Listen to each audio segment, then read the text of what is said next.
Et l'erreur que pourrait commettre la veuve de Sarepta, c'est de se retrouver en train de manger le pain qui doit être à Élie. Écoute-moi, lorsque tu vois Élie venir vers toi, ce n'est pas parce qu'il a faim, c'est pas parce qu'il manque de quoi manger, ce n'est pas parce qu'il manque de quoi se vêtir.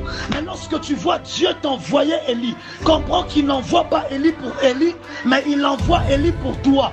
Élie n'est pas venu pour se nourrir, il est venu pour te sauver. Parce que ce que tu ne sais pas, veuve de Sarepta, c'est que Élie avait un torrent qui était à lui tout seul. Élie avait des corbeaux qui le nourrissaient de viande. Toi, tu n'as même pas de viande chez toi. Lorsque tu vois Élie venir, comprends que c'est la terre qui vient récupérer la sémence qui lui appartient afin de préserver ton... Oh mon Dieu!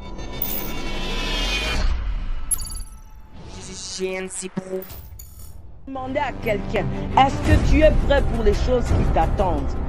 Oui, tu es vierge. Mais connais-tu la distance à effectuer pour arriver dans la salle des noces? As-tu préparé ton huile en avance? Le Seigneur t'a parlé de tes dons, de ton appel, de ton ministère. Es-tu un vase disponible et disposé qu'il peut utiliser à tout moment? Est-ce que tu l'es? Est-ce que tu l'es? Ce n'est pas parce que le Seigneur a déclaré que cela s'accomplira. L'accomplissement dépend aussi de toi. L'accomplissement dépend aussi de toi.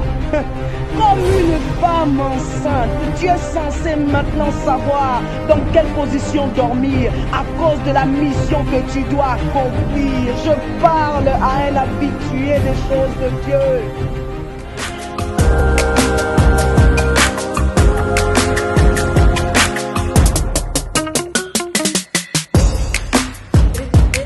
Est en train de dire que avant de mourir, Jacob demande que ses fils viennent afin qu'il les bénisse. Je disais que ce que tu donnes deviendra plus grand que toi. Je suis en train de parler à un cœur ce soir. Apprends à libérer. Car si ce que tu as n'a pas la taille de ce que tu veux, alors ce que tu as, c'est ce que Dieu veut. Je disais, si ce que tu as n'a pas la taille de ce que tu veux, alors ce que tu as, c'est ce que Dieu veut afin de te donner ce que toi tu veux. Si ce que tu as n'a pas la taille de ton fruit, c'est donc la graine, c'est la sémence, ne la mange pas. C'est la sémence et je ne parle pas ici que d'argent. Non, je parle de ton temps. Je parle de ton don spirituel. Je parle de toutes ces choses que tu sais qui doivent grandir, mais tu les gardes pour toi. L'une des façons d'élargir la révélation, d'élargir le ciel au-dessus de ta tête, c'est de donner la portion du ciel que tu as déjà. Donne le don que tu as. Vis pour les autres. Prie pour les autres. Sacrifie-toi. Forme des gens. Donne ton argent. Envoie les gens dans des formations. Commence les business pour des gens. Supporte les business des gens. Supporte ton pasteur, la femme de ton pasteur. Va la tresser les cheveux. Apprends à donner. Je disais ceci. Jacob devait mourir. Et il dit ceci. Emmenez vos têtes ici, je vais vous bénir. Mais quant à Joseph, il lui dit, toi ne viens pas. Toi emmène-moi Manassé et Ephraïm. J'aimerais les bénir comme mes fils. Or, selon la loi des Israélites, s'ils faisaient ça, ça veut dire que Jacob décidait que Manassé et Ephraïm devenaient ses propres enfants biologiques.